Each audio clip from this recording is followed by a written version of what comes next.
স্ত্রীদের কখনো বাপের বাড়ি নিয়ে গালি দিবা না, তাদের গালের মধ্যে কখনো চর দিবা না, খবরদার, সাবধান। বিশ্বনবী বললেন, মেয়েদের গালে তুমি চর মারবা না, তাকে ভালোবাসা দিবা, সবসময় মোহাব্বতের নজরে তাকে তাকাবা। কতটা বছর সে তার বাপের বাড়িতে ছিল, তার বাপের বাড়িতে তার একটা আলাদা বালিশ ছিল, ঘুমাতো। 20টা বছর কাটিয়েছে, 20 বছর সে বাপের খেদমত পেয়েছে, 22 বছর খেদমত পেয়েছে। একদিন তুমি বিসমিল্লাহ কবুল বলে তাকে নিয়ে এসেছ, এরপর থেকে সে তোমার রান্নার কাজে সহযোগিতা করে, তোমার ঘর বাড়ি মুছা দেয়, পরিষ্কার করে রাখে, তোমার সন্তানদের খাদ্য খাবারের আয়োজন করে, ব্যবস্থা করে। যে স্ত্রী রান্না করলে তুমি খাও, সেই স্ত্রীর গায়ে আঘাত করো, তোমার লজ্জা থাকা উচিত, ঠিক কিনা বলেন? যে স্ত্রী রান্না করে সেই স্ত্রীর গায়ে আঘাত দিয়ে পরবর্তীতে তার চোখের দিকে কিভাবে তাকাও?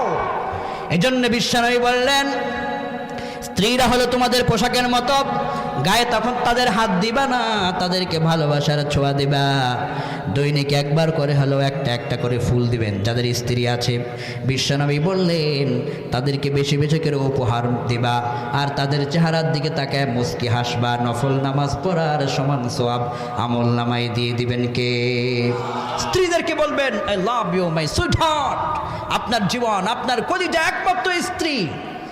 স্ত্রীকে আপনি বারবার আই লাভ ইউ বলবেন, কিন্তু ফেসবুকের মেসেঞ্জারের ভিতরে যাকে চিনে না ওই জিএফ নামের কলঙ্কিনীকে বারবার আই লাভ ইউ কয়। যুবকেরা এরকম আছে না নাই? স্ত্রীকে বলতে শরম লাগে, আরেকজনকে বললে ভালো লাগে, এরকম আছে না নাই? হ্যাঁ যুবক, বিয়ে করেছ, স্ত্রীকে গুরুত্ব দাও। অনেক সময় দেখা যায় দুইজনে একসাথে শুয়ে আছে, স্ত্রীও মোবাইল নিয়ে ব্যস্ত, স্বামীও মোবাইল নিয়ে ব্যস্ত, রাত 12টা 1টা বেজে গেছে, খবর নাই, আছে না নাই? না, স্ত্রী স্বামী একসাথে যখন থেকেছ, একে অপরের সঙ্গে আলাপ করবা। বৃদ্ধ হয়েছ, কি হয়েছে, স্ত্রী স্বামী একসাথে আলাপ করবা, পিছনের কথাগুলো বলবেন, আলোচনা করবেন। ওই যে বিয়ে করছিলেন, ওই যে পিছনের কথাগুলো, আজকের দিনে আপনার সন্তান হয়েছে, একদিন চলে যাবেন, তাদের জন্য আপনি কতটুকু উন্নত করতে পেরেছেন, পরকালের প্রস্তুতি কি নিয়েছেন। স্ত্রীকে স্বামী বলবে, আজকে আমরা দুইজনে মিল্লা তাহাজ্জুদ পড়ব।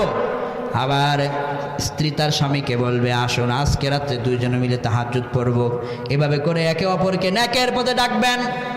আপনার স্ত্রী যদি অন্য মহিলার সঙ্গে ঝগড়া লেগে যায়, আপনি স্বামী হিসেবে ও ঝগড়া থেকে তাকে ফিরিয়ে রাখবেন। এভাবে করে একে অপরের সঙ্গে